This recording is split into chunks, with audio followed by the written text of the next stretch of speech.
Study time ടിപ്സിൻ്റെ പുതിയൊരു വീഡിയോയിലേക്ക് എല്ലാവർക്കും സ്വാഗതം. 9th ചാപ്റ്ററിൻ്റെ പാർട്ട് 4 വീഡിയോ ആണ് ഇന്ന് നമ്മൾ നോക്കാൻ പോകുന്നത്. കഴിഞ്ഞ ക്ലാസ്സിൽ കുടിവെള്ളത്തിനുണ്ടായിരിക്കേണ്ട ഗുണങ്ങൾ എന്തൊക്കെയാണെന്നൊക്കെ പറഞ്ഞിട്ടാണ് നമ്മൾ ക്ലാസ് അവസാനിപ്പിച്ചത്. അപ്പോൾ നമുക്ക് അടുത്ത് നോക്കാം. Testing drinking water. Collect samples of drinking water and test the following characteristics. കുറച്ച് കുടിവെള്ളത്തിൻ്റെ സാമ്പിളുകൾ ശേഖരിച്ചിട്ട് താഴെ പറയുന്ന പ്രത്യേകതകൾ അതിനുണ്ടോയെന്ന് പരിശോധിക്കാനാണ് പറഞ്ഞിരിക്കുന്നത്. കളറ്, അതുപോലെ തന്നെ order, acidic and basic nature. പിന്നെ പറയുന്നത് പ്രസൻസ് ഓഫ് ഇൻസോളുബിൾ ഇംപ്യൂരിറ്റീസ്, അതായത് അലേയമയ ലയിക്കാത്ത മാലിന്യങ്ങളുടെ പ്രസൻസ് ഉണ്ടോയെന്ന്. ഇതൊക്കെ ടെസ്റ്റ് ചെയ്യാനാണ് പറഞ്ഞിരിക്കുന്നത്. ഇനി what materials are required for doing the experiment. പരീക്ഷണം ചെയ്യുന്നതിന് എന്തൊക്കെ മെറ്റീരിയൽസ് ആണ് ആവശ്യമുള്ളതെന്ന്.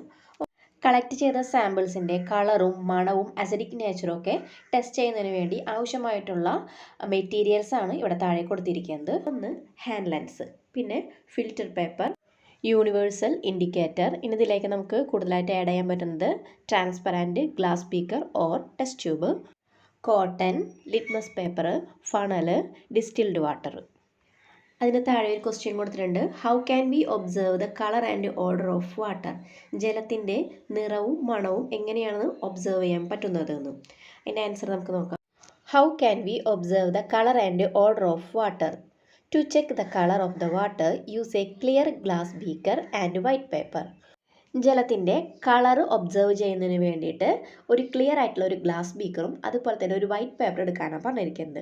പോർ the water into the beaker and place it in front of the white paper. അതിനുശേഷം ഗ്ലാസ് ബീക്കറിലേക്ക് കുറച്ച് ജലം ഒഴിക്കുക. ആ ഒരു ബീക്കർ ഒരു വൈറ്റ് പേപ്പറിൻ്റെ ഫ്രണ്ടിലേക്ക് വെക്കുക. If the water is clear and colourless it is safe to drink. ആ വെള്ളം നിറമില്ലാത്തതും അതേപോലെ തന്നെ നല്ല ക്ലിയർ ആയിട്ടിരിക്കുകയാണെന്നുണ്ടെങ്കിൽ ആ വെള്ളം നമുക്ക് കുടിക്കാൻ വേണ്ടിയിട്ട് ഉപയോഗിക്കാൻ സേഫ് ആണെന്നാണ് പറഞ്ഞിരിക്കുന്നത്. ഇനി നമുക്കതിൻ്റെ സ്മെല്ലിന് വേണ്ടിയിട്ട് എങ്ങനെയാണ് ഒബ്സർവ് ചെയ്യാൻ പറ്റുന്നതെന്ന്. To check the odour of water take a glass of water and pour the water into the cotton. അതിന് വേണ്ടിയിട്ട് ഒരു ഗ്ലാസ് വെള്ളവും അതുപോലെ തന്നെ കോട്ടണും എടുക്കാനാണ് പറഞ്ഞിരിക്കുന്നത്. അതിനുശേഷം ആ ഗ്ലാസ്സിലെ വെള്ളം ആ പഞ്ഞിയിലേക്ക് ആ കോട്ടണിലേക്ക് ഒഴിച്ചതിന് ശേഷം നമുക്ക് സ്മെല്ല് ചെയ്ത് നോക്കാം. If it has A strange order it might have impurities. അതിന് ഒരു ദുർഗന്ധമാണ് ഉള്ളത് എങ്കിൽ അതിൽ ഇംപ്യൂരിറ്റീസ് അടങ്ങിയിട്ടുണ്ടെന്ന് നമുക്ക് മനസ്സിലാക്കാം. Drinking water should have no smell. അപ്പോൾ നമ്മൾ കുടിക്കാൻ ഉപയോഗിക്കുന്ന വെള്ളത്തിന് പ്രത്യേകിച്ച് സ്മെല്ലൊന്നും ഉണ്ടായിരിക്കുകയില്ല. നെക്സ്റ്റ് ക്വസ്റ്റ്യൻ പറഞ്ഞിരിക്കുന്നത് what characteristics of water can be identified using filter paper and hand lens. ഇനി ഫിൽറ്റർ പേപ്പർ, ഹാൻഡ് ലെൻസ് എന്നിവ ഉപയോഗിച്ചിട്ട് കുടിവെള്ളത്തിൻ്റെ എന്തെല്ലാം പ്രത്യേകതകൾ കണ്ടെത്താൻ കഴിയുമെന്ന്. What characteristics of water can be identified using filter paper and hand lens. In answer നോക്കാം. The filter paper can be used to identify the presence of insoluble impurities present in the water. ജലത്തിൽ ലയിച്ചു ചേരാത്ത മാലിന്യങ്ങളുടെ സാന്നിധ്യം തിരിച്ചറിയാൻ വേണ്ടിയിട്ടാണ് filter പേപ്പറുകൾ ഉപയോഗിക്കുന്നത്. The hand lens help to identify the size and type of impurities such as tiny sediments, dust particles or organic materials. Hand lens ഉപയോഗിച്ചിട്ട് നമുക്ക് ചെറിയ അവശിഷ്ടങ്ങൾ, അതുപോലെ തന്നെ പൊടിപടലങ്ങൾ, ഓർഗാനിക് മെറ്റീരിയൽസ് തുടങ്ങിയ മാലിന്യങ്ങളുടെ വലിപ്പവും അതേപോലെ തന്നെ അത് ഏത് ടൈപ്പാണെന്നൊക്കെ നമുക്ക് തിരിച്ചറിയാനായിട്ട് സാധിക്കുന്നു.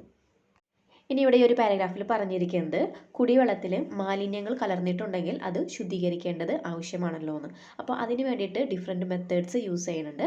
അത് എന്തൊക്കെയാണെന്ന് നമുക്ക് നോക്കാം. പ്യൂരിഫിക്കേഷൻ ഓഫ് ഡ്രിങ്കിങ് വാട്ടർ, കുടിവെള്ള ശുദ്ധീകരണം. What methods do you know to purify drinking water if it is contaminated with impurities list them out. അതായത് കുടിവെള്ളത്തിൽ മാലിന്യങ്ങൾ കലർന്നാൽ ശുദ്ധീകരിക്കുന്നതിനുള്ള ഏതൊക്കെ മാർഗ്ഗങ്ങൾ നിങ്ങൾക്ക് അറിയാമെന്ന്. ഇവിടെ ഒന്നും കൊടുത്തിട്ടുണ്ട് സിഫ്റ്റിങ്, അതായത് അരിക്കൽ. ഇത് നമുക്കിതിലേക്ക് കൂട്ടിച്ചേർക്കാം. ബോയിലിങ്, അതുപോലെ തന്നെ ക്ലോറിനേഷൻ, ഇതൊക്കെ ആയിരിക്കും നമ്മൾക്ക് അറിയാവുന്ന കാര്യങ്ങൾ. ഇനി ഇവിടെ കൊടുത്തിട്ടുള്ളത് നമുക്ക് നോക്കാം. Some methods to purify drinking water are given below. കുടിവെള്ളം ശുദ്ധീകരിക്കുന്നതിനുള്ള ചില മാർഗ്ഗങ്ങൾ താഴെ കൊടുത്തിരിക്കുന്നു.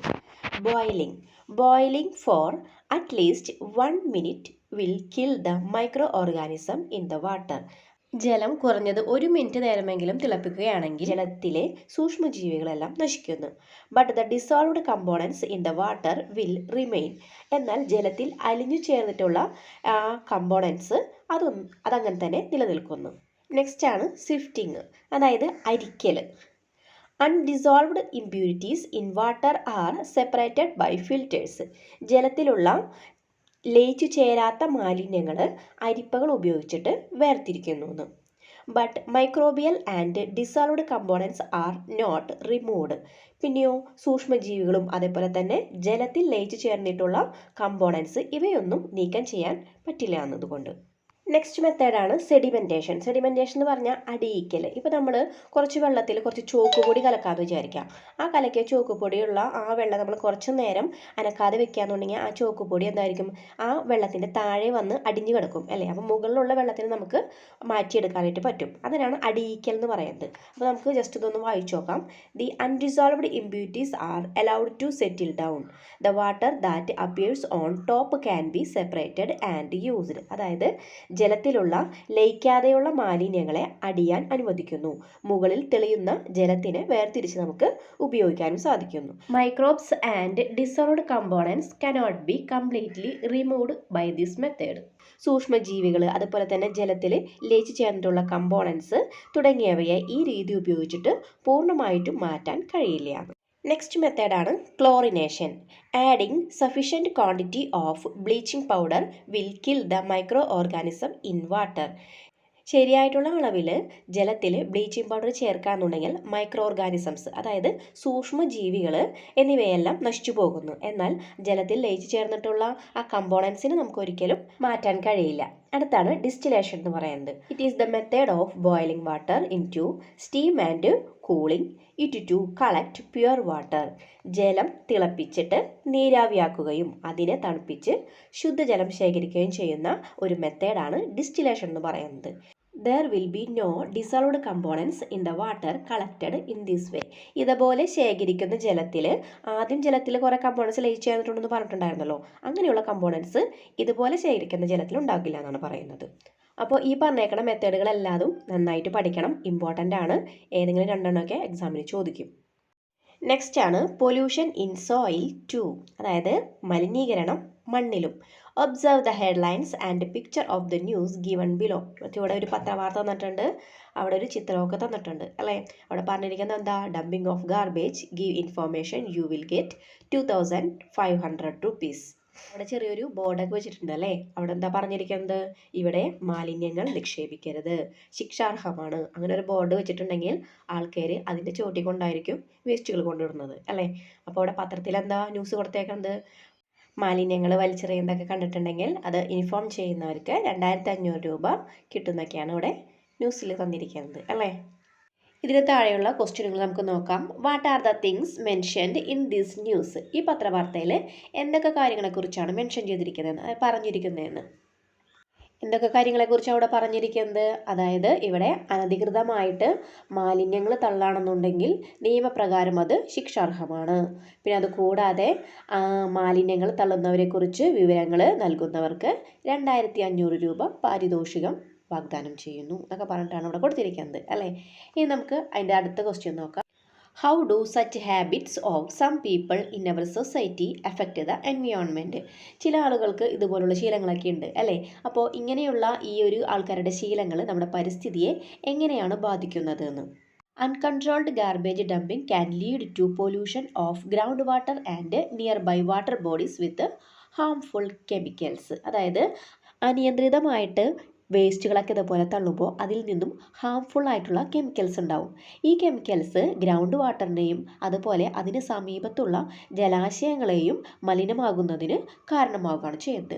Accumulation of waste can release foul odour and methane contributing to air pollution and climate change. പിന്നെയോ ഇത് കൂടാതെ ഈ വേസ്റ്റുകളിൽ നിന്നും എന്തുണ്ടാവും, ദുർഗന്ധം ഉണ്ടാവും. അതുപോലെ തന്നെ മീതെയിൻ പോലുള്ള ഗ്യാസുകളൊക്കെ ഉണ്ടാവും. ഇത് എയർ പൊല്യൂഷന് കാരണമാകും, അതുപോലെ തന്നെ കാലാവസ്ഥ മാറ്റങ്ങൾക്കൊക്കെ കാരണമാകും. Stagnant garbage can attract pests and mosquitoes leading to the spread of diseases such as malaria, cholera and dysentery. അതുപോലെ തന്നെ ഈ മാലിന്യങ്ങൾ കുമിഞ്ഞു കൂടുമ്പോൾ എന്തായിരിക്കും സംഭവിക്കുക, അവിടേക്ക് പല കീടങ്ങളെയും കൊതുകുകളെയൊക്കെ ആകർഷിക്കും. ഇതുമൂലം മലേറിയ, കോളറ, ഛർദി തുടങ്ങിയ രോഗങ്ങളൊക്കെ വ്യാപിക്കാനായിട്ട് കാരണമാവുകയാണ് ചെയ്യുന്നത്. നെക്സ്റ്റ് ആണ് ഹൗസ് ഹോൾഡ് വേസ്റ്റ്, അതായത് വീടുകളിലെ മാലിന്യങ്ങളെക്കുറിച്ചാണ്. List out the different kinds of waste formed in a household, അതായത് നമ്മുടെ വീട്ടിൽ ഉണ്ടാകുന്ന മാലിന്യങ്ങൾ ഏതൊക്കെയാണെന്ന്. ഇവിടെ ഒന്ന് രണ്ടെണ്ണമൊക്കെ നമുക്ക് തന്നിട്ടുണ്ട്. ഫ്രൂട്ടിൻ്റെ പീല്, അതായത് പഴത്തിൻ്റെ തൊലി, വെജിറ്റബിൾ വേസ്റ്റ്, അതുപോലെ തന്നെ പ്ലാസ്റ്റിക് കവറുകൾ. നമുക്കിതിലേക്ക് എന്തൊക്കെ ആഡ് ചെയ്യാം? ഗ്ലാസ് ബോട്ടിൽ, news paper, cardboard box, batteries, bulb, CFL, അങ്ങനെ കുറേ സാധനങ്ങളൊക്കെ നമുക്ക് ആഡ് ചെയ്യാം. You know that if a fruit peel is left in the soil for a long time, it may get dissolved into the soil as a result of the action of soil microbes. അതായത് ഒരു പഴത്തൊലി മണ്ണിലിട്ടിട്ട് കുറേ നാൾ കഴിഞ്ഞിട്ടുണ്ടെങ്കിൽ മണ്ണിലെ സൂക്ഷ്മജീവികളുടെ പ്രവർത്തന ഫലമായിട്ട് അത് മണ്ണിൽ അലിഞ്ഞു ചേരും അല്ലേ. ഇവിടെ പറഞ്ഞിരിക്കുന്നത് ബയോഡീഗ്രേഡബിൾ വേസ്റ്റിനെ കുറിച്ചാണ്. അത് നമുക്ക് എന്താണെന്ന് നോക്കാം. Biodegradable waste are such as waste that decompose and get dissolved in the soil due to the action of microbes. അതായത് പഴത്തൊലി പോലുള്ള സാധനങ്ങളൊക്കെ മണ്ണിലേക്ക് എത്തുമ്പോൾ സൂക്ഷ്മജീവികൾ അവയുമായിട്ട് പ്രവർത്തിച്ചിട്ട് അതിനെ മണ്ണിലേക്ക് ലയിച്ചു ചേർക്കുന്നു. നമ്മൾ നേരത്തെ പറഞ്ഞു. ഇങ്ങനെയുള്ള വേസ്റ്റുകളെ പറയുന്നതാണ് ബയോഡീഗ്രേഡബിൾ വേസ്റ്റ് എന്ന് പറയുന്നത്. Instead if it is a piece of plastic will it degrade into the soil like the fruit peel. ഇപ്പോൾ നമ്മൾ പഴത്തൊലിയുടെ കാര്യമാണ് നേരത്തെ പറഞ്ഞത്. ഇനി ഈ പഴത്തൊലിക്ക് പകരം പ്ലാസ്റ്റിക് ആണ് മണ്ണിലേക്ക് കിടക്കുന്നെങ്കിലോ ഇത് പഴത്തൊലിയെ പോലെ മണ്ണിലേക്ക് ലയിച്ചു ചേരൂ? ഇല്ലല്ലോ. Microorganisms in soil cannot break down plastic waste, glass pieces, metals, electronic waste, thermocol and the like. Such substances are non biodegradable waste. അപ്പോൾ നമ്മൾ പറഞ്ഞു പ്ലാസ്റ്റിക് മാലിന്യങ്ങൾ, ചില്ലു കഷ്ണങ്ങൾ, ലോഹങ്ങൾ, ഇലക്ട്രോണിക്കിൻ്റെ അതുപോലുള്ള വേസ്റ്റുകൾ, തെർമോകോൾ തുടങ്ങിയവയെല്ലാം മണ്ണിലെ സൂക്ഷ്മജീവികളുമായിട്ട് പ്രവർത്തിച്ചിട്ട് മണ്ണിലേക്ക് ലയിച്ചു ചേരില്ല. അപ്പോൾ ഇങ്ങനെ ഈ സൂക്ഷ്മജീവികൾക്ക് ഇങ്ങനെ വിഘടിപ്പിക്കാൻ കഴിയാത്ത ഇത്തരം വേസ്റ്റുകളെ പറയുന്നതാണ് നോൺ ബയോഡീഗ്രേഡബിൾ വേസ്റ്റ് എന്ന് പറയുന്നത്. ഈ പറഞ്ഞ രണ്ട് കാര്യങ്ങൾ നിങ്ങൾക്ക് മനസ്സിലായല്ലോ. മണ്ണിലേക്ക് ലയിച്ചു ചേരുന്ന വേസ്റ്റുകളെ പറയുന്നതാണ് ബയോഡീഗ്രേഡബിൾ വേസ്റ്റ് എന്നും മണ്ണിലേക്ക് ലയിച്ചു ചേരാത്ത വേസ്റ്റുകളെ പറയുന്നതാണ് നോൺ ബയോഡീഗ്രേഡബിൾ വേസ്റ്റ് എന്നും. നെക്സ്റ്റ് നോക്കാം. Classify waste into biodegradable and non biodegradable. മാലിന്യങ്ങളെ ബയോഡീഗ്രേഡബിൾ എന്നും നോൺ ബയോഡീഗ്രേഡബിൾ എന്നും തരംതിരിച്ച് എഴുതാനാണ് പറഞ്ഞിരിക്കുന്നത്. അപ്പോൾ നമുക്ക് എഴുതാം. ഇതിൽ ബയോഡീഗ്രേഡബിൾ ആണ് നമ്മൾ നോക്കാൻ പോകുന്നത്. Banana peel, egg shells, food waste, garden waste, cardboard. നിങ്ങൾക്കിതിലേക്ക് നിങ്ങൾക്ക് അറിയാവുന്നതൊക്കെ ആഡ് ചെയ്യാം കേട്ടോ.